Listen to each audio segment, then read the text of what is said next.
All right, guys, welcome back. Hope everybody's doing well. Hope everybody's enjoying their November. Today, we're going to throw you a little change up. I get asked a lot here around the DMV about where I like to fish when I'm not chasing smallmouth. So today, we're going to take a break from smallmouth, and we're going to talk a little bit about my favorite place to go fishing has been for 30, 35 plus years, and that obviously is the tidal Potomac, but not in an area you would probably come to think of. Most people aren't really familiar with what we're going to talk about today. And I'm talking about it today really because there's a bunch of us are getting together, I think, in 2025. They're going to go after and support one another in terms of targeting the master angler. So guys can go and get multiple species depending on their state, Maryland and Virginia. So they can go out there and get multiple species throughout the year next year, target multiple species, grab that master angler accolade as a bucket list thing. And so that's kind of like where I'm going to shift gears here in the wintertime as we talk about different species, in addition to the smallmouth, obviously, because, that's primarily what I like to chase. But that's sometimes you get into certain times of the year, and there are things that happen in our fisheries that are only happen in that small, tight window. Obviously, we can go chase smallmouth year round. We can go chase largemouth bass year round. But there are things that happen in our fisheries. If you've grown up here in the DMV, that's the District, Maryland, and Virginia, you kind of know about things like the perch run, right? In Maryland, it is a phenomenon, right? Probably know if you grew up in Virginia and in parts of Maryland about the Shad Run, right? But when a lot of people talk about the Shad Run, they just talk about shad, like you're out targeting shad. But one of the best opportunities you have if you're going out for multi-species, right, for that master angler award, and you want to tackle having a 3 or 4 species day where you can actually like capture 3 of those multi-species, check those boxes off on your master angler chase, is the Occoquan River, okay, in the springtime. And I want to talk about it today because I want to prepare everybody for really that experience of where I've seen the most fish, where I've caught the most fish, where I've caught my biggest fish, where I've caught multi-species, all of those things.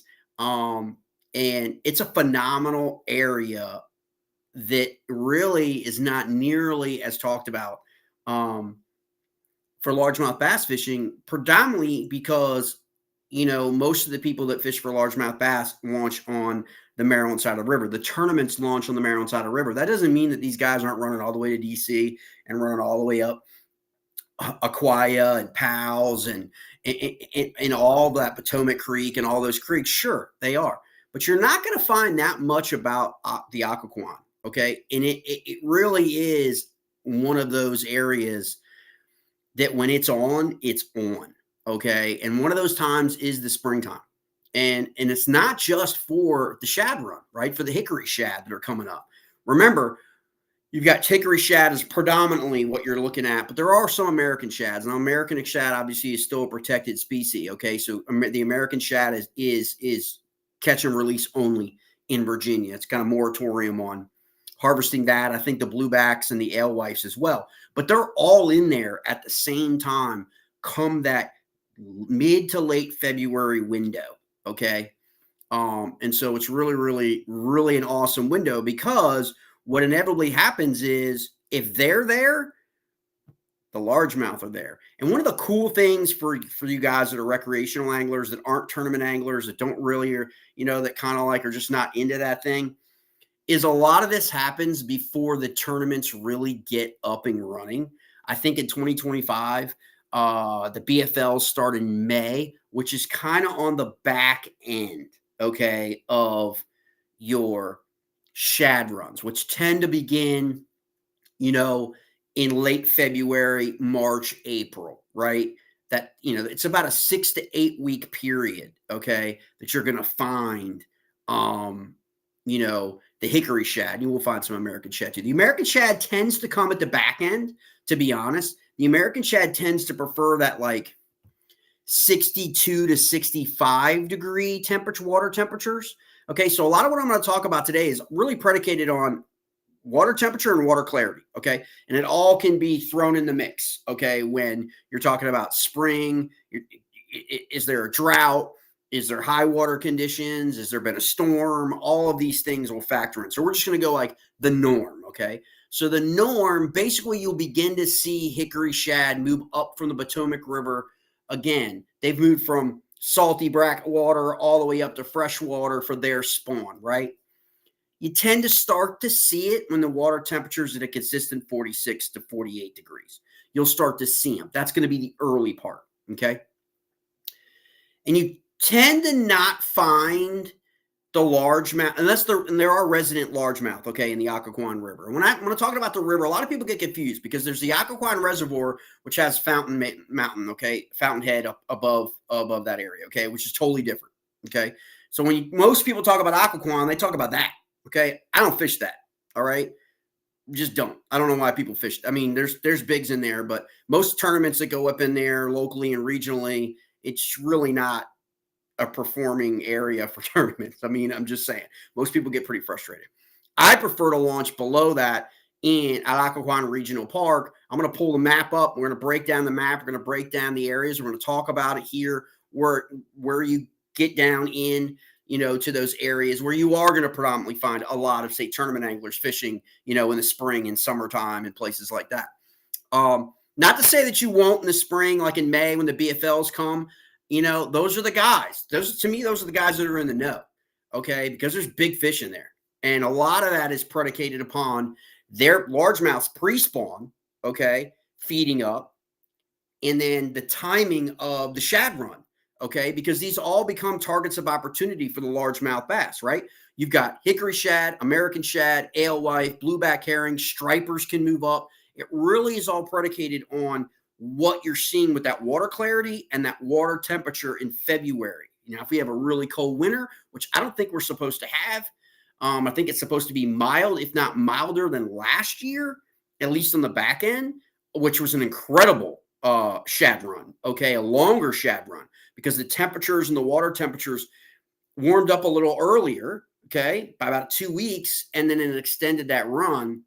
And then we got into bigs. And what I mean by bigs, I mean, it is not uncommon. It is not uncommon for you to basically be into everything from a 3 to a 5 to a 5.5 in the Occoquan River during largemouth basses pre-spawn. Okay. That is just the norm. Okay. And so we'll break down a little bit. I think a lot of people that you talk to kind of pass right on by some prime areas in the Occoquan and they head on out. But I mean, they go out into Belmont Bay or they going out in the Potomac because they're launching from the Virginia side. But a lot of people don't launch from the Occoquan Regional Park. Mostly it's locals. I did last year. There were a couple of anglers that were from obviously out of town that were tournament fishing that I had talked to that pre-fished a little bit from out there, because it puts you in the top of the watershed for the Potomac River, as opposed to driving all the way around DC, all the way down past Marshall Hall, all the way down to the state park at Mattawoman. Now, everybody is familiar with Mattawoman, right? Everybody is. It doesn't matter where you're from, where you're coming from, okay? If you fished a tournament on the Potomac River watershed, you've pretty much launched probably at the state park in Marlboro State Park, which is pretty much right there at Mattawoman, okay? Mattawoman is a well-known, highly pressured in the spring, during spawn, and in the summertime, okay? And then it moves all the way up. And then you got the Virginia side. A lot of guys will launch at Leesylvania. Okay, so let's pop this up here and get into it. Okay, so here we have what we're looking at, all right? And so this is the area of the Potomac watershed.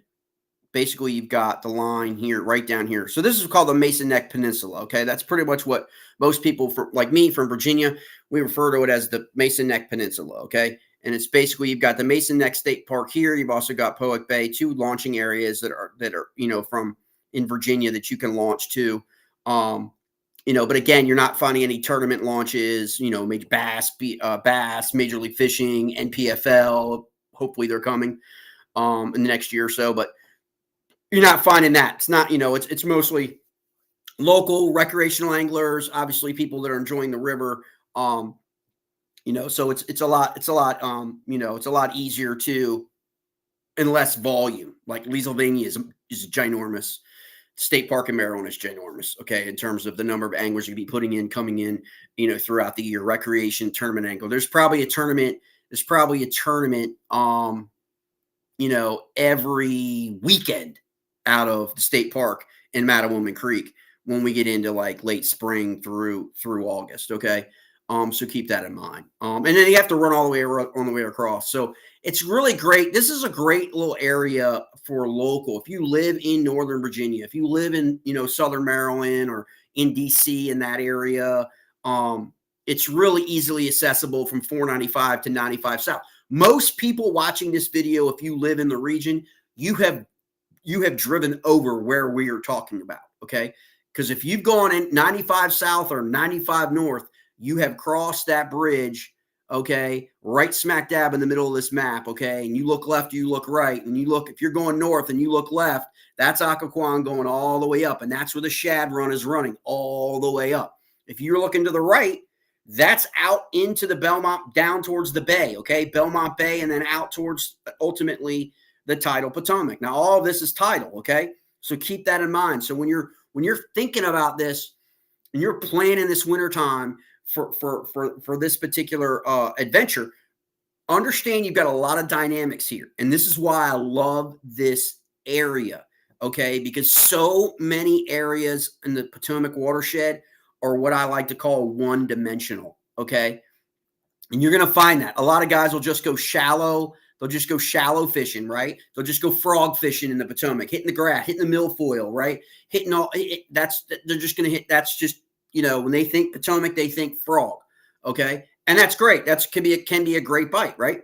And most of the stuff that you're going to read about the Potomac tends to be that kind of like, frog bite, chatterbait, those kinds of things, okay? Because again, it's a self-perpetuating kind of thing, because if everybody is throwing those, then everybody is talking about those, and everybody then reads, follows, and then comes out and tries to throw chatterbaits and frogs. But that's certainly not, in my opinion, and never has been for me, the go-to baits. They're fun to throw, obviously. The chatterbait becomes sometimes a default, terms of search bait sometimes for a lot of people. At least it has been in years. But the thing about the Occoquan, we call it the Quan, by the way. The Quan is the fact that there's so much available to you to dissect on your way down to the bay, because there are so many marinas and slips. Okay, so in and around here, if you're looking at the map and you see that Colchester, right there, Route 1 and the 95 bridge. Okay, on that west side, which is basically where you're seeing Woodbridge, right? Okay, you've got Lorton on the other side, and then Woodbridge on the west side. So the west side and the east side, if you think of it like that, right?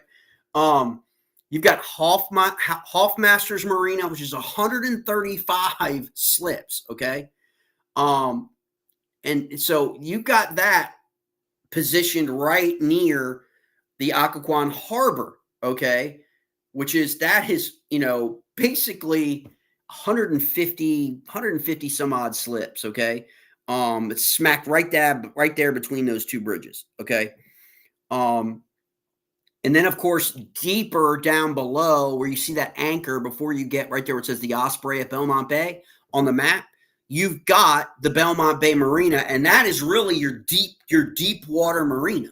Okay, so you've got some shallower slips, shallower docks, okay, going all the way up, okay, if you're coming in. Now, if you're going with it, okay, you're going with the tide, with the Shad Run, okay, shad are going to make their way all the way from around this peninsula, okay, the Mason Neck Peninsula, and they're going to come in through the Belmont Bay, and they're going to shoot all the way up until they can't go any further, okay, which is above the Occoquan Regional Park, okay, further up. And and so then they can't go any further, okay? And so that run coincides with your pre-spawn, okay, for your largemouth bass. So in that run, and then you think about it from that I-95 bridge you see right there where it says Harbor Grill, 95 bridge, most of us have probably gone over 100 plus times, if 1,000 times. Okay. It's about 4 miles, 4 to 4.2 miles from that bridge to the Potomac. Okay. So gives you kind of in mind when you're thinking about it. Okay. If you're launching a kayak. Now, speaking of launches, you've got that Occoquan Regional Park, which will allow you to launch, obviously, your boat, obviously, your canoe and your kayak. A lot of people do SUPs there. A lot of people do all that kind of stuff. It's a real cute, historic town that a lot of people gravitate to during different times of the year, especially during the summer when people get out there and enjoy the water. Okay.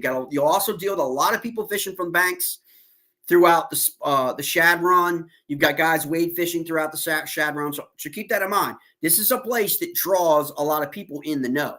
Okay. Now I understand if you're going to rank what's out there, okay, in the ethers of the internet, all right, or as talked about at the tackle shops in terms of Shad Run, especially hickory shad, okay, most people are going to talk about the James River fall line in Richmond, Virginia. Okay. Historically, I grew up after moving from Loudon down to Richmond, fished that as a kid. It was freaking phenomenal, man.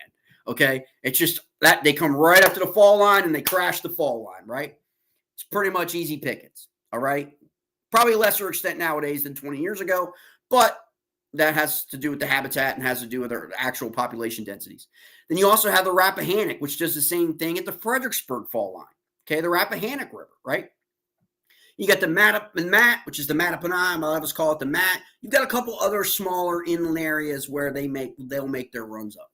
But one of the most underrated is the Quan, okay, the Occoquan River. Most people don't talk about that one as much, okay?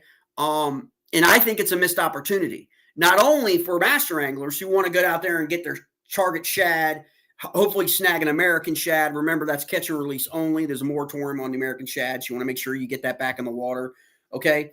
But you also are going to come into your largemouth bass who are looking during the pre-spawn to feed up on the shad running up the river, okay? And that it draws them up into there. Now, so much of it is dependent upon, like I said, that water temperature and that water. If you get the trifecta of mild weather, a mild winter weather, water temperatures in the 50 degrees in February, and water clarity clear-ish. That's the trifecta. You're gonna catch big largemouth bass. Now there are already resident largemouth bass that can be caught in the Occoquan all year long. But during this window, you want to understand that when the poor man's tarpon, okay, which is what people hickory shad is kind of considered a poor man's tarpon, because when they get to jumping out of the water and fighting, it's like it's fun for people who've never tarpon fished before. But it's a very it's a very unique experience, and it's just awesome, okay? And so when that starts popping, think of bait fish in your lake or reservoir. We know what happens in the fall transition, right? Bait balls, right? What happens to bass, right? Well, this is a thing that happens every year. And I'm a big proponent on behaviors, okay? And I don't think we give bass enough credit to know that these runs happen every year. Because we've been taught and meant to believe that bass only have like a 3-minute memory span, and yet bass are always in the same areas year after year after year, but yet don't have any memory. It always baffles me, to tell you the truth. But they know that this run, same as up in places in Maryland when that perch run takes place. Okay, not only that, but you got the white perch in the Quan as well, basically at the same time as the hickory shad. So there's an abundance of forage in this area that people just sleep on and forget about. And a large part, I think it is because we don't see that very many April tournaments like we do May. May has pretty much been the default month because of the spawn. And so, again, you can make whatever argument you make until those tournaments are done away with, which will probably be about 2 to 3 years, where the tournaments will not be able to schedule their tournaments in May. And it's most likely going to come, probably more in Maryland than in Virginia. And this area is Virginia. So if it does come, then you may see some changes in tournaments. They probably won't schedule them, but they'll schedule them out of Leesylvania, which is in Virginia, obviously, and then they would not be able to go fish in the Maryland water. I mean, if you look here at the map, that limits a lot. Okay, that Maryland line kind of bumps right on up to Virginia all the way down. Okay, but it's just something that's probably going to happen. I've been dealing with it for years. A lot of people haven't been talking about it. A lot of people haven't been showing up at the meetings. But you could probably expect there to be some kind of regulation during the spawn in the next 2 to 3 years, which will limit the tournaments, which will probably push the tournaments back to June or allow the tournaments to fish in April. But that's still kind of up in the air. My guess is there will be a moratorium on tournaments for the month of April and May.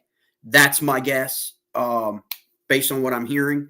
That's being kind of battled around. So keep that in mind. But that's not going to impact your February, March, April recreational fishing. That's just tournaments, okay? And that could be a blessing to a lot of people, believe it or not, that basically think there's too many tournaments in the Potomac watershed. But basically, that's where you have it. So you can launch up at the Occoquan Regional Boat Ramp, which is up here. The blue that you're seeing at the top is actually above and into the reservoir, which I'm not covering in this video, okay? You want to launch at the Occoquan Regional Boat Ramp if you're launching a boat or a kayak or a canoe. Now, if you are launching a kayak or a canoe, you actually have the ability to launch under the Route 123 bridge, which is on the west side, okay, in Occoquan, and it has the rollers and everything for easy access for your standard kayaks and canoes to get in right underneath the bridges, okay? I would not recommend using the rollers if you obviously are using your SUP or anything like that. You can go on the other side and basically just launch on your own without using the rollers right into the river. But that's your best 2 access points, okay? Easiest coming in off of 95 and going in either into the town of Occoquan or through Lorton on the other side to the Occoquan Regional Park, okay? And there's plenty of parking ish there. It's a little bit harder for the bridge, but there's still you usually be able to find places to park. And so what's interesting about this area that I like the most about it is just that it basically can set up for however you like to fish. And now we have such a wide gambit of people, right?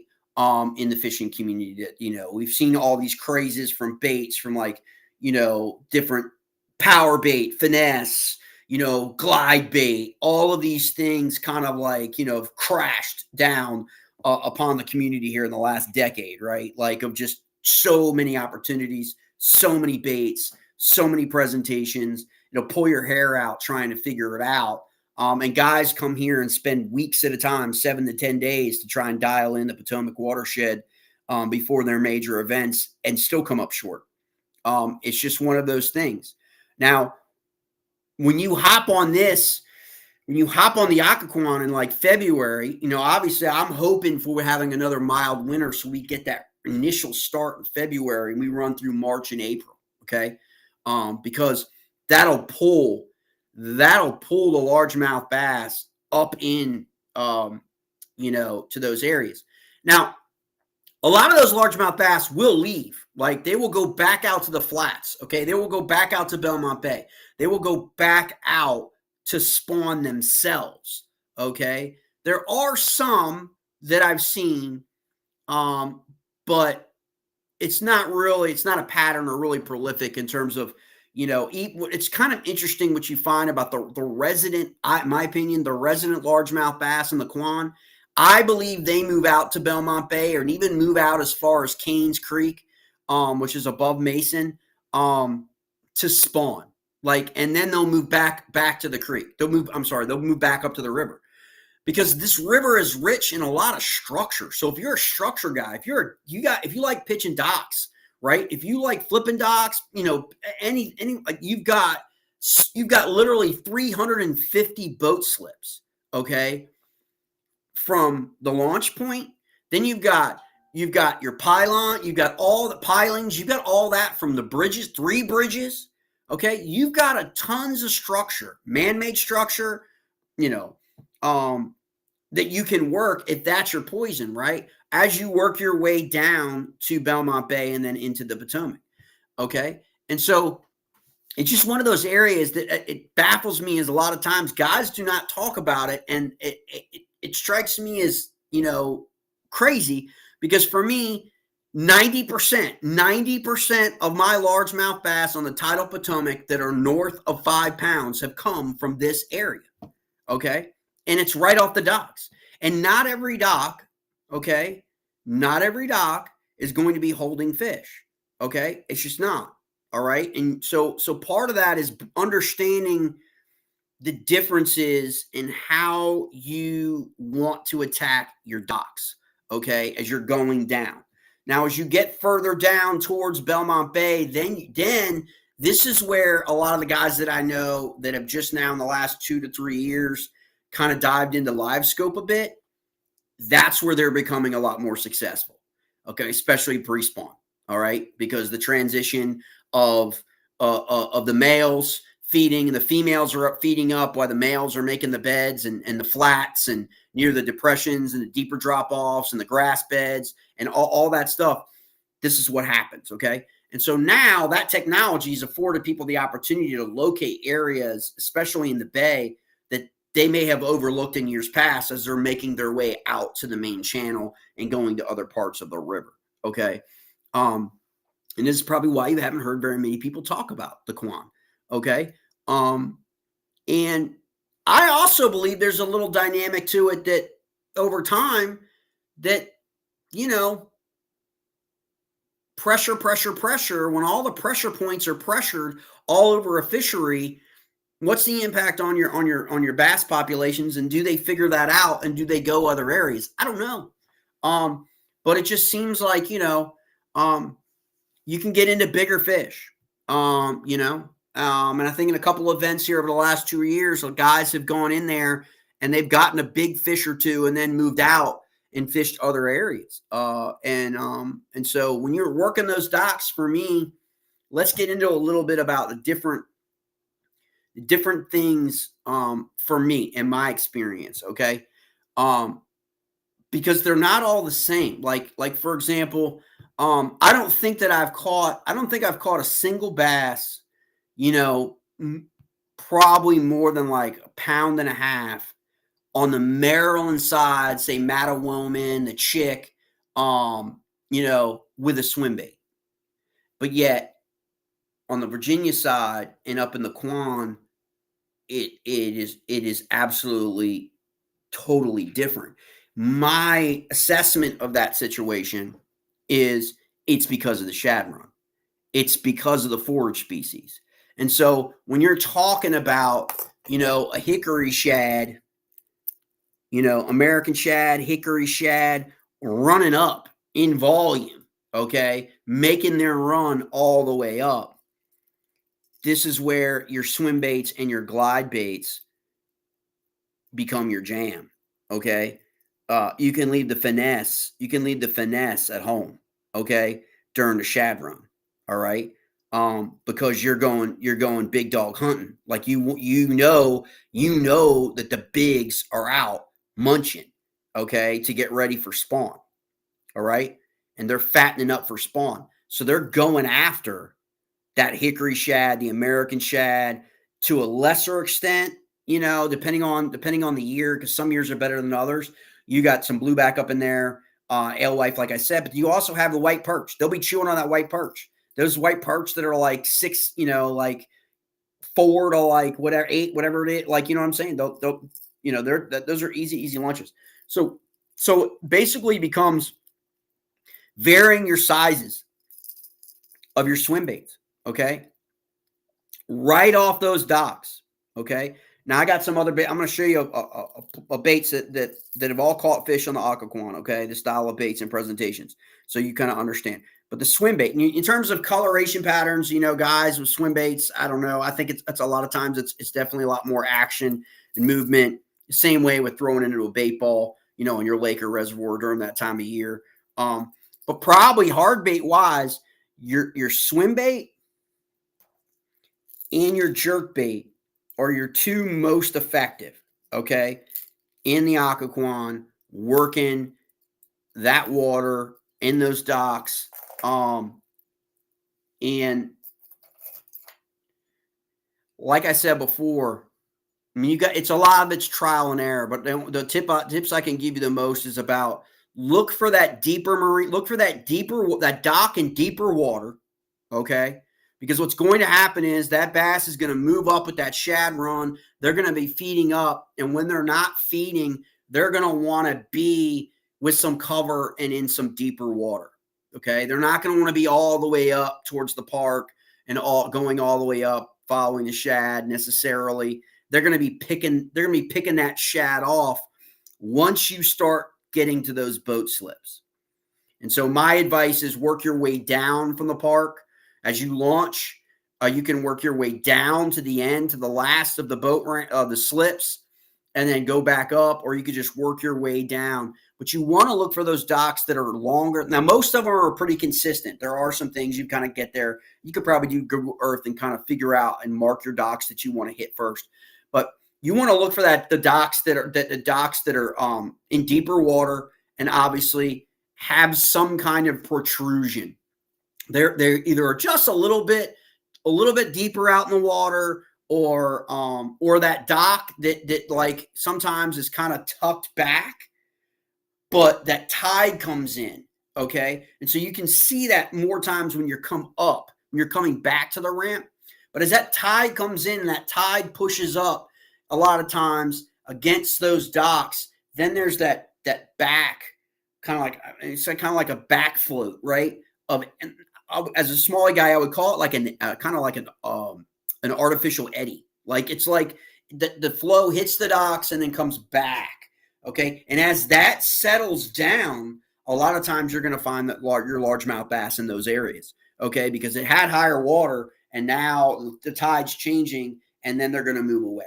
And so that's probably like the biggest trial and error. It's tougher for tournament anglers who are only in town for, a day or two, or maybe they're pre-fishing for one day and then they got a huge watershed and they're going to go to the known spots. They're going to go to Mattawoman. They're going to go to Powell's Creek. They're going to go to the known places because that's how we all think and work. They haven't been able to put the time in some other areas because it is a timing thing. When you're dealing with the tide, okay? And so you've got the shad run happening, okay? And then you also have the tide. Okay, the 4 tides of the day, right? Like you have that all happening at, as well. So it's pushing those shad, all right?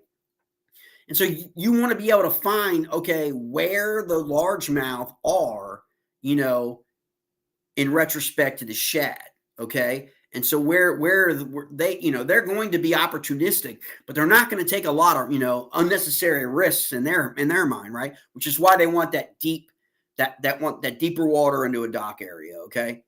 The shad have that intentionality where they're running, right? So from mid-February to March, those runs when that water temperature is in the 50s, you could pretty much bank on the fact that, okay, the shad are running, all right? It's just a matter of what kind of year in terms of the density of that.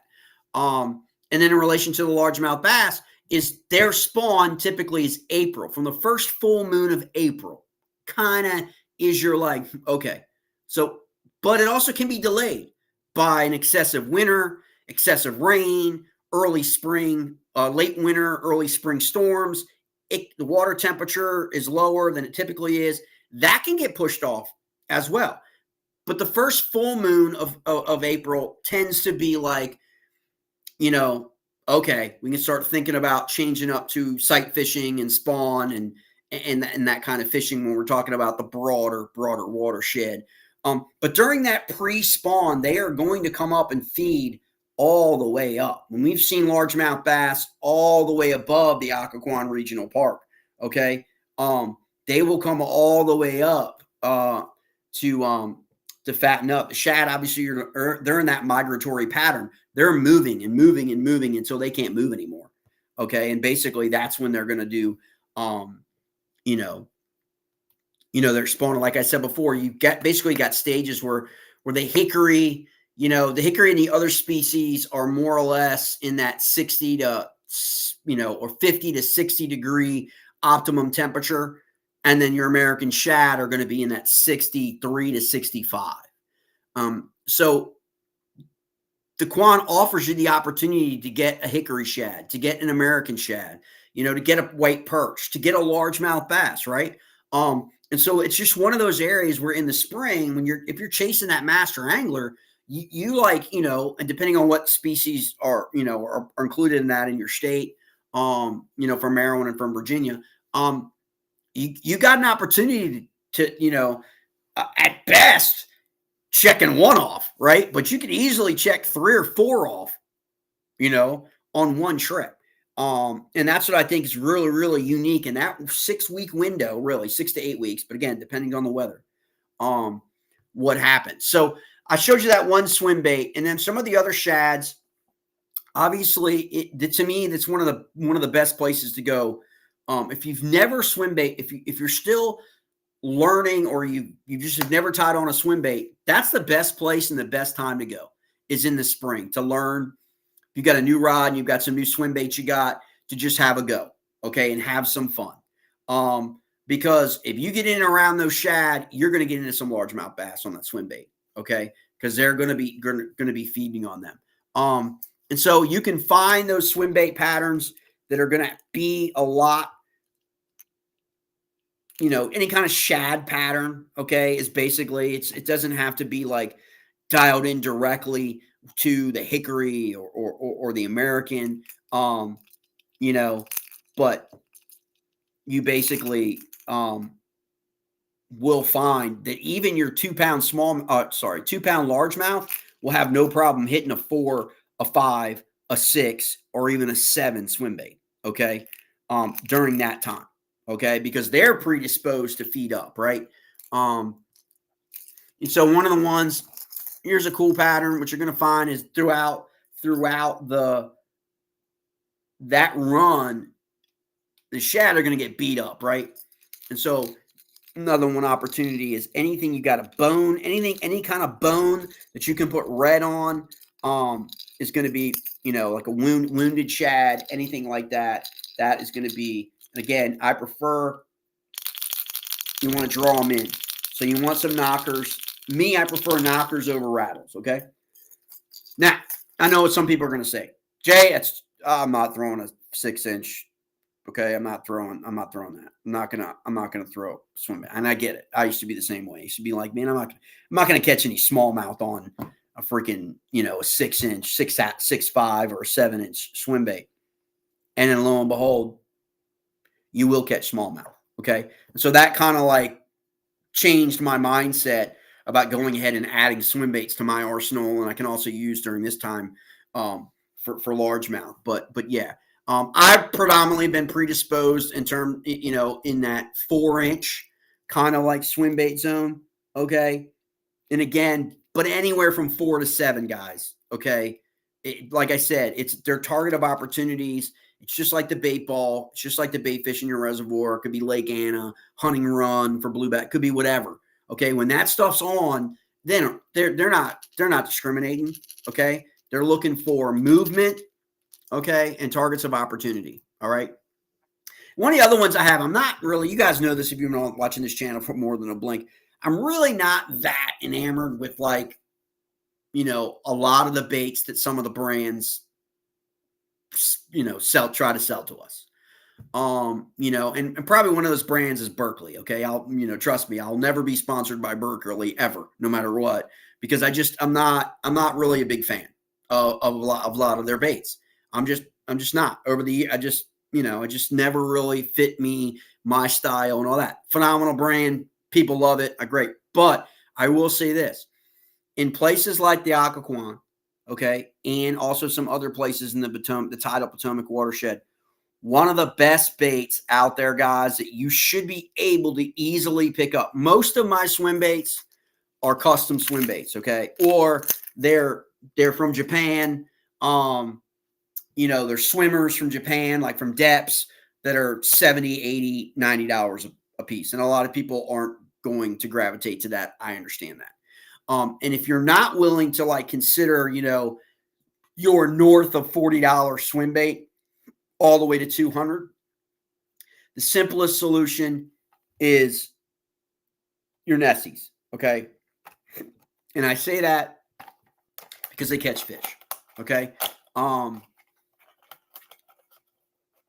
This, and there's another shad. There's a rip shad, I think, from Berkeley that are probably the only two Berkeley baits that I even have in my arsenal because, like I said before, but this is exactly what you're looking at in the Occoquan in February and March and April. Okay. This is a 5, and I love the 5, but you can get them bigger. Okay. You can certainly go bigger, and they're not that relative to swim baits, glide baits, swim baits. Okay. These things are not expensive, guys. Okay. So you can load up, like, you know what I mean?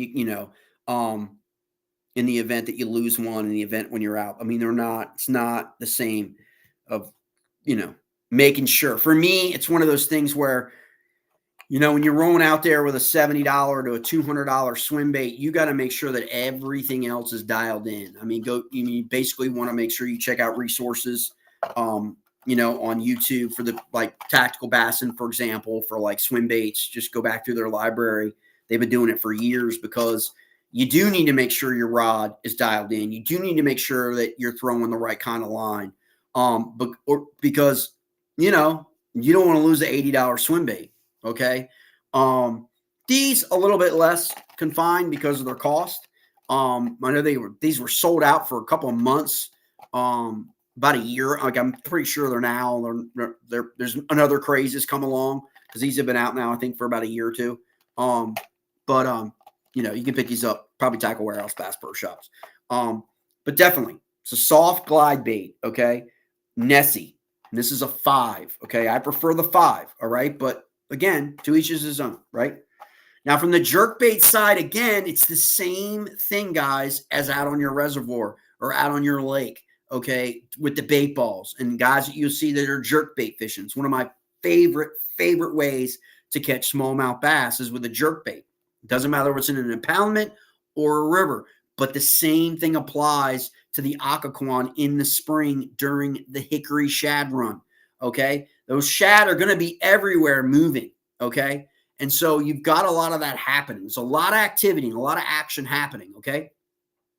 And the bass are almost done. I mean, there could be some out in the, okay, suspended. It happens, okay, depending on what you're seeing. You will tend to find them in the Belmont Bay area on the mouth of the Occoquan, a little bit, in that suspended pattern, okay? But as they're coming up to the docks and the slips on both sides, you've got Captain John, I think, on the east side, Fairfax Yacht Club on the east side below Colchester. And then you've got Belmont Bay Marina, Occoquan Harbor Marina, and then Hoffmasters, okay, on the left. You're talking like 300 plus slips, okay, that you can work in and around on the outsides. I recommend staying towards the outsides and working the outsides, and where you're not dealing with all the other issues inside and dealing with all that mess. And if you're in a kayak or a canoe, teach his own. You figure that out. I mean, you can stick that thing in there however you want to stick that thing in there. Okay. And so the jerk baits I like to use, again, mirror those coloration, bright colors. Okay. You're going to get into some shad, guys. Okay. Now, the swim baits, you're pretty much are going to get into your bass. All right. At least it's been my experience. But when you start throwing jerk baits, you're going to get into bass, but you're also going to get into the shad. Okay. The shad are going to be attracted to the bright, think of like, if you're a shad fisherman, you're pretty much looking at like throwing shad darts and flies and spinners and things like that, right? Those are what those guys are going to be throwing from the bank. All right. And the guys that are out wade fishing. And you're going to see they're catching multiple species. Okay. So you do run into that shot of like actually getting the shad. Okay. The shad tend, okay, in my opinion, to not be as like aggressively feeding at this point. It's almost as if they did their aggressive feeding in early February out into Belmont Bay or out in the river. And when they get up into the Occoquan, they're ready to spawn, right? They're kind of ready to do their thing. Okay. And so their feeding habits tend to be probably more opportunistic than just munching, if that makes sense. Whereas the bass are in a totally different behavioral cycle. They are there to feed. They are there to fatten up for their spawn, which will come, like I said, mid-April, whenever that first moon is, and then after. Okay, so they're there to feed. The shad have fed. They've already kind of like gotten whatever they needed to make the trip, right? To go all the way up the river to, for their run. So just keep that in mind. But you will, again, anything that's bright colors, any of your swim baits. I really love that golden, purple. It just mirrors a lot of the other stuff that forage species that are in there. And of course, your jackal re-range, you cannot, go wrong. This is a re-range 110. You cannot go wrong with the re-range, especially this color pattern. It's probably the number one color pattern. Chartreuse bottom. You will get into largemouth. You will get into shad with that bright chartreuse bottom, for sure. Okay. Now I already know. I'm going to get a bunch of questions in my email box about the perch run. Okay. This is a little bit different than white perch, but the regular perch run in Maryland. Okay. These things are all happening in this same springtime window. Okay. In different parts of the upper bay and the Potomac and in the tributaries of the Potomac. And so if you're going out there, you also want to be opportunistic yourself in kind of like your arsenal, right? And so that's when you want to make sure that you've got some really great perch pattern crankbaits, okay? Because the perch are going to be around too, and the bass are not going to shy away from munching on perch pattern crankbaits, okay? So we talked about the hard baits, all right? So now we're going to talk a little bit about soft baits, okay? Now again, like I said, okay, I'm a small guy, smallie chaser primarily, okay? That's what I do 90% of the time, okay? And so I try to apply what I know about smallmouth. Sometimes it translates to largemouth, sometimes it doesn't, okay? Now, if you're like, for example, I can go out in Belmont Bay or I can go out anywhere in the estuary of the Potomac and backslide, okay? If you check out my video on YouTube on backsliding, if you're unfamiliar with backsliding, it's basically how you want to rig a tube, okay?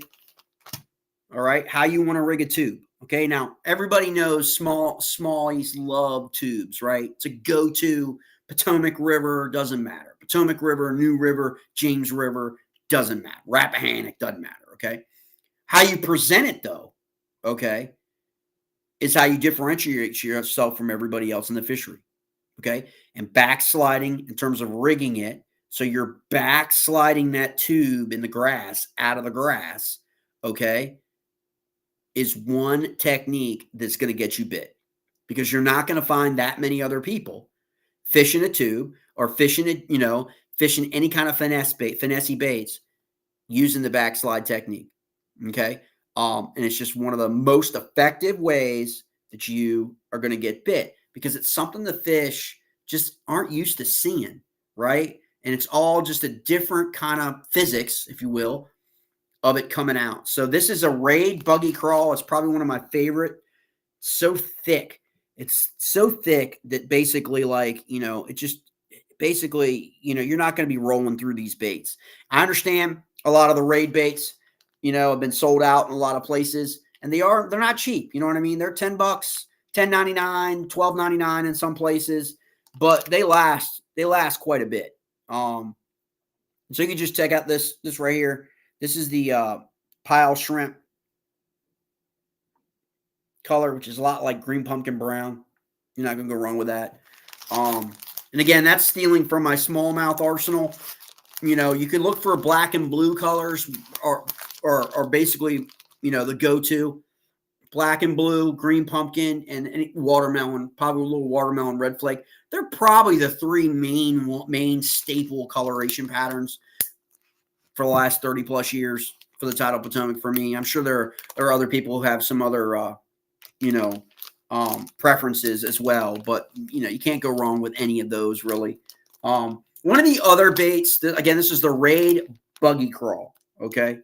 And 6 pieces to a pack, by the way, guys. Okay. One of the other baits you may not be familiar, should be familiar with, but I come in contact with people at the ramp all the time that just aren't familiar with OSP, the Do Live, in either size.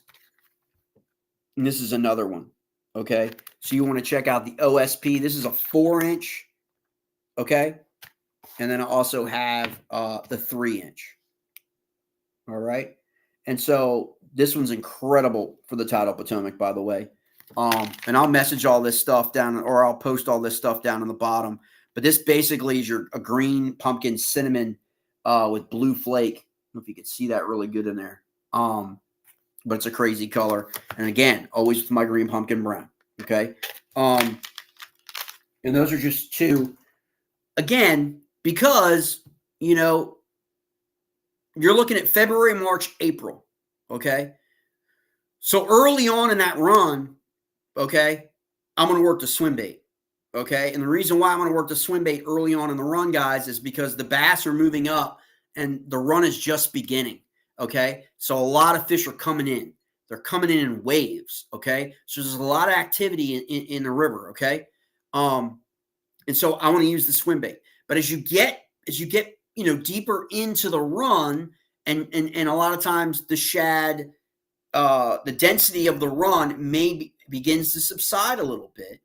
That's when you want to go, in my opinion, away from the hard baits and then over into your the tubes, okay, the beaver, your finesse presentations, jig presentations. Again, we're talking docks, right? So if you like flipping, if you like pitching, if you like any of those things, you got all these docks, right? And they're going to be bass sitting on those docks, okay? And they're not, as long as you understand that you're up against the clock, okay? Because the residents are the resident fish. We're not talking about those, okay? We're talking about the massive amount of largemouth bass moving up from the river through Belmont Bay, feeding up on the shad as they're coming through. Okay. Now I get this question a lot in terms of the shad have to run. If you're looking at the map, guys, and you see where it says Virginia, Maryland, okay, on that bottom. Okay. The shad have to run up through Belmont Bay in order to get to the river, to get to where they want to go, which is all the way up to the back of the Occoquan River, to where they can't go no more, okay? So some guys will position themselves in Belmont Bay. That's what those guys are doing. If you've ever seen a lot of guys kind of at the mouth, but not really, they're out, and they're kind of like 3 guys are kind of like triangulating, right? That's what they're doing. In February, March, that's what those guys are doing. They're targeting bass that are feeding on shad. They're not just throwing a chatterbait along the grass line, inside and outside grass lines. That's not what they're doing. They're going to do that 3, 4, 5 weeks later. Okay. They're targeting the bass that are moving through the bay up to the river, following along with the shad. Okay. So just keep that in mind, because a lot of people always say, I had a guy like this last year send me a picture that was like six boats triangulating. Is this a honey hole? And I just had to laugh. It's not a honey hole. It's not a community hole. It's the community mouth. Like this is what happens, because the shad have to run up through there. And it really is all predicated upon the time of the day, the tide, how much they have at their back to get them faster. They're going to move. A lot of times they'll move through there fast, okay, because they know that's an open area. That's a flat. That's not exactly a safe area for them. They want to get up into the river and get up further up, okay? And so if you're going to do that, if you're going to go soft plastics, let's break out the black and blues, okay? One of the best ones you can use for the Potomac, I don't care where you're fishing. You can fish in the Mattawoman, Um, the chick, two of my favorite chicks, probably. I'm more of a chick guy, Chickamuxon than I am the Mattawoman. Mattawoman's overpressured to me. And I've seen it tail off and tail off and tail off the last 5, 6, 7 years. So it's not a, it's a situational thing for me. I'll prefer to go south, Mallows, Chickamuxon, work some of the structure of the fallen ships, that kind of stuff, and look for that bite because they tend to be bigger. There's a lot of fish in Mattawoman, though, for sure. And so I'm not, I'm not hating on Mattawoman. It's a great place to go fishing. But it's also just one of the probably the most pressured area in the watershed as it stands. So let's talk a little bit about, again, like I said before, black and blue. So you can't really go wrong. Check out, if you're not familiar with netbait, go ahead and check out netbait. This is the bee bug, okay? And like I said, if you're fishing the Occoquan, you want to go bigger. Like I'll use a 3-inch twin tail. I'll use that as a trailer from netbait. I'll use that as finesse, free rigged. I'll use that for smallmouth. Okay, 3-inch, right? But if you're going out there and you want to go and catch some shad, while you're out there, you've caught some shad, but now you want to actually target some largemouth, right? So you've got your shad, you got your hickory shad, maybe you got your alewife, maybe you were blessed to get an American shad, because that's a feat, man. It's been a few years since it's probably 3 years since I've gotten an American shad. They're just a lot less of them, coming in. That's why they're protected. But again, and you're out there and you've gotten your shad, and you want to get off the shad, and you want to go catch some target some largemouth. Look at the bee bug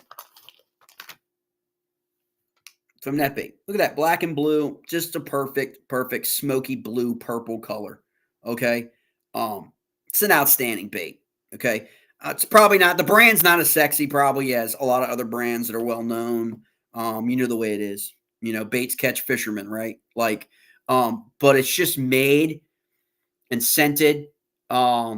And I just find it to be a phenomenal bait for when I go largemouth fishing. And so I always make sure that I have the net bait, the bee bug. There are other ones, Googans, what Bandito. There's other ones that are every bit as they're also effective, as well. And then sometimes you can't, like, for me, it's probably not part of the Shad Run, but as we get into like pre-spawn to spawn, and then if you're in the spawn, everybody knows everybody's throwing a Senko. Everybody and his brother's throwing a Senko after April. Okay, in the Potomac fishery, that's just what everybody does. I'm just keeping it real. And you're gonna get bit. Okay, but some of the guys, and I've been fishing these since I was a kid. And we got away from it. I'm not exactly sure why so many largemouth anglers got away from it. I mean, I guess because of all the crazes, the chatterbait craze came along, and now live scope, strolling. I didn't even break out the strolling baits because it's not really it is something you can do out in Belmont Bay, okay, for sure, during the Shad Run, okay, it is mid strolling, okay. And I've got some fish roller videos. I could do another video of rigging for the drift fry, the fish roller, of those things. You certainly can go that route. But when you get closer to the back end of spring and then into May and June after the spawn or whatever, even, necessarily during the spawn, is so many people have gotten away from the old Liz, man. The old lizard. Thing we used to throw as kids all the time and catch fish. And most of us don't even pack a bag of lizards with us anymore when we go fishing. I ask. It's one of those questions I always ask people because I'm always curious. What'd you used to throw as a kid that got you bit, right? And then what are you throwing now? Like, you know what I mean? So again, just because the manufacturers come out with new baits doesn't mean you're going to catch more fish with them. And just because everybody else is throwing them because they're the latest craze, go back to what you know. Go back to what you know, okay? And know it, a lizard's not sexy, but you can present this any number of ways, guys, okay, to get bit for largemouth bass in the Potomac estuary, all up and down, from DC all the way down, okay? But like I said, it's not sexy anymore. So a lot of people care more about that than they do. Seems to me they care more about, you know, going, doing, you know, throwing. They care more about the bait than they do the fact that you're there to catch fish. Like, stick with what you know and what works. Sure, experiment. Sure, fish different. It's kind of like where I always come from in all my ways. Is like I know like, you know, when I talk to tournament anglers, it's like, you know, those guys are all going to be throwing chatterbaits. You know, they're all going to be throwing the frog, or they're, you know, that's what's going to happen. Okay, so fish different. Okay, unless you got to dial it in and practice that the frog bite is on, right? But if you're spending 6, 7, 8 hours and you really aren't putting bass in the boat with a particular bait, it's like, fish different. Don't fish baits because everybody else is fishing them. I'm giving you a kind of like a wide spectrum of baits that you can utilize. Here's what I use for my smallmouth, but you certainly can use it as a trailer. You certainly can use it, you know, by itself for largemouth that are finicky. And it's the 3-inch twin tail. Okay, because smallies just eat this all day long. Okay, it's an easy meal for smallie. But you certainly can also utilize that. And that covers the plastics, okay? Just some simple plastics. There's a lot. I mean, I got a whole arsenal of different plastics. But Net also has their paw, I think, pack paw. You know, we're not even getting into the crawl colors. We're not even getting into that. Why? Because we're talking about February, March, April, okay? Summertime, we'll get into the crawl. We'll move off the black and blue and into a lot more mustard yellow crawl type patterns with finesse. Okay. And the next thing we're going to talk about, I'm going to break these out for you. When we're talking docks all the way up and down the Occoquan. Okay. Doesn't matter the time of year. As I said, roll with your big baits in February and March during the shad run. Because you're hunting down a big PB is what you're looking for, right? You want your personal best largemouth, okay, to come on a swim bait, right? Like that, you want to basically entice a big, all right? That's the reality. The shad's working in your favor because they're drawing the largemouth in.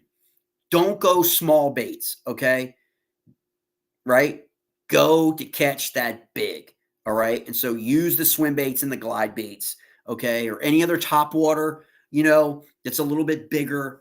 You know, I will say this, and I'm just going to throw this out there, and I'm sure you guys can provide any feedback as well. And that is, you know, this isn't a time of year that I've seen a lot of success with the Whopper Popper. So I just think it's a little bit too early in the year, and it's also really not indicative of the shad, right? That's a different type of, you know what I mean? Not saying you probably couldn't catch some in and around the slips and in and around there, throwing that, drawing it out of Chapo or something like that, the noise that's going to draw some of those big bass up, you know, from under those docks or those pylons and all that stuff. But it's just one of those. It's just my opinion. You guys may have had different experiences, and I shouldn't dissuade anyone from their confidence. If that's a confidence bait, you certainly can give that a try. I just haven't really seen it be or heard about it talking with guys or in my own experience over the years, it be really successful during that window. I think it's because the shad are just they're suspended, and I mean they're not suspended, but you know what I'm talking about. They're deeper out in the water column, moving. Okay, they're moving upriver. All right. But let's talk about the docks. And the last thing we're going to talk about is going to be in terms of baits. We talked about the swim baits. We talked a little bit about jerk baits. There's a whole bunch of different things you could do with the jerk bait. I didn't want to get into in this video. I can follow it up with some specific jerk bait techniques. We got into some crankbaits. So we got into, let's recap a little bit. We talked about the swim baits. Okay, glide bait or swim bait. Pick your poison. But don't be afraid to go big. Okay, pick yourself up a Berkeley Nessie. Okay, if you don't have any other swim baits and you don't want to spend a crazy amount of money, go ahead and pick yourself up a Nessie. Okay, pretty inexpensive Bass Pro Shops Tackle Warehouse. All right. Then we talked about the crankbait, perchy colors, shaddy colors. Can't go wrong with it. All right. And then we talked about the soft plastics. Now we're going to talk about jigs. Okay. Because do not go out there without having a jig tied on a rod. You may be into it with the swim bait. You may be into it. Okay. But one of the techniques that you can employ around these docks, okay, that will be effective for you is if you're burning a chatterbait, okay? Say you're burning a chatterbait, that's your thing, that's your poison, or you're trying to swim bait and you're working those longer docks, okay, and slips that are out, and you're trying to work it in there, and maybe you've missed a strike or something, or you're just not feeling it, right? You've created that, okay, where you've created some noise. You've created some disturbance in the water, okay, that even if the fish haven't really been activated by it yet, they've paid attention to it, okay? That's why you want to have that jig tied on. You can throw that jig in behind it, okay, and let it sink to the bottom and then work your jig, okay, especially those docks that are a little bit further out, okay, and then go back in. A lot of times, depending on the tide situation, okay, you're going to find that a lot of times they may be on that first support of that dock that's further out, but a lot of times they're about the second or third one in, okay? And a lot of that is because they're moving in and out with that overhead cover, okay? So they're moving in and out where they feel secure. Whereas if we're on that last one, they're going out into open water and coming back, okay? That's a little bit more risk averse, right? And so just keep that in mind. So if you haven't gotten bit, but you're like, you guys are graphing, you guys are scoping, you're seeing, they're there, right? But that you're not getting them on that. That's when you want to go basically to, a swim jig, flipping jig, any kind of jig, bigger profile, obviously, because remember, they're feeding up. It's pre-spawn, okay? They're in that transition, or they're in full-blown pre-spawn, feeding up on the shad, feeding up on whatever they can feed up on, okay, before they're spawn. And so that's when you want to go ahead and attack those docks and docks, slips, and all that with your jigs. Okay, again, black and blue. I got some chartreuse on this one. Then I like to do a lot of times, a little bit different presentation, okay? Anything that's going to be different, falling in the water, okay? I like to do with the jigs. So don't sleep on your jig, okay? Don't let people tell you, okay, that, that's not, spring, the jig should be thrown out. No, Okay, all these baits can be utilized during different period windows throughout the year. Okay, we've learned that now over the last decade, okay, with all these baits. So just get out of that mindset that you have to fish a certain bait in a certain time of year, because it's really not that way. It's more predicated on the water temp. It's more predicated on your water clarity and your water temp than it is the time of the year. You could have a very, very mild winter, and February could actually feel like April, okay, to a largemouth bass, and everything gets sped up, okay? They're just waiting for the shad to come. Like, they know the shad's coming. Like, they just know, because if you go out in Belmont Bay in January and early February, you will see, now that we have live scope, now that people have a lot more advanced technology, you will see them staging. You will see them in areas where you're like, you probably never had seen them before. Why are they there? It's still wintertime. It's because something is triggered in them to know something's about to come, okay? And so if you can be in places where they're going to, it's like the tide. If you can be in places where they're going to be, not where they are, it's where they're going to be. A lot of your guys, most successful anglers on the Potomac River, tournament anglers, but also a lot of guys that are not tournament anglers, that are just some of the biggest hammers, 20, 25-pound bags on the Potomac consistently. They don't fish in tournaments. They're just locals. They've been fishing the Potomac for 20, 30, 40 years. They stay in the same spot. They're not moving all over, burning gas all over the fishery. They wait for the fish to come to them because they have experience with the tides. They're not trying to run the tide. They understand that it's an ebb and flow, that they're going to move out and they're going to move in. they're going to move out and they're going to move in. So if you got the ability to fish for 9 hours a day, or you've been out on a watershed and you're documenting every single time where you caught your fish, when you caught your fish, what time of day, what were the tides situation, because it changes obviously throughout the month, right? You dial it in where you need to be, and eventually they will come to you. Okay. That's something obviously when you're up against the clock in a tournament, you can't do, right? You got to run. Okay. But you don't have to if you're just like us and you're just going out there. You're fishing Saturday and Sunday, and you're fishing 10 hours a day, Saturday and Sunday, right? You got a little bit more leeway. Okay. To like figure it out and like, okay, and then reapply it. One of the other ones I'm going to talk about really quick, and then we're going to get out of here, is one of the other ones I really, really love to throw during this time frame, because it mirrors the perch, it mirrors the crappie, it mirrors tons of the bait fish, and it kind of is bipolar for me because it's like a swim jig, but it's also not like a swim jig, and I can just pop it, and I can just do all kinds of stuff.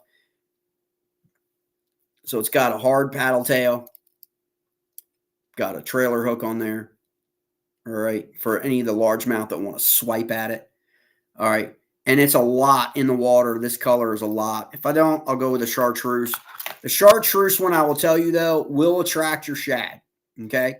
Shad at this particular time of the year, they're really keen on bright colors. Okay. If they're going to be eating, they're going to be keen on not natural colors, whatever. They're going to be keen on bright colors. So your shad darts, a lot of the guys that are throw, the flies, they're all bright colors, all right?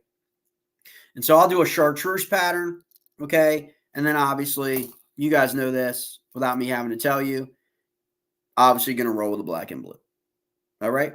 And so those are pretty much just a simple run through of the baits that you can utilize, okay, on the Occoquan River. Like I said, 4 to 6 miles really out into the Potomac River. You do not have to go out into the Potomac. You can stay here. You can fish from Occoquan all the way down the bridges.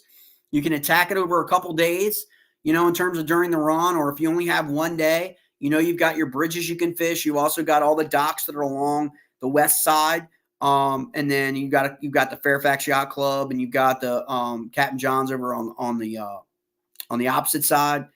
And then you've got, a lot of your grass flats, depressions in the actual Belmont Bay. So you don't actually ever have to get down to the actual Potomac. And you can obviously, if you want, that's a lot. That's, like I said, that's about a 4 or 5 mile run. But then you also can shoot across and fish, during the late spring, during the spawn, pre-spawn. The females are going to be, nearby. The males, Canes Creek is right here. There's also cuts up in here. They're always really good for a couple fish. Macy, not as much. Macy's a creek that's really right above. I think it's right across from Hoffmasters. It tends to be real shallow, real muddy a lot of times. Not to say if there's not water. If there's water up in there during the Shad Run, there's going to be fish up in there. But a lot of times it just tends to be like probably more hit or miss and more miss a lot of times. But as you get closer out where it empties out into here, as you're kind of flowing out into the bay, it tends to be a little bit better, for you and stuff. They just don't like, they love, if you can find that clear water. As the grass comes back and keeps coming back in the Potomac fishery, it cleanses the water clarity. Okay.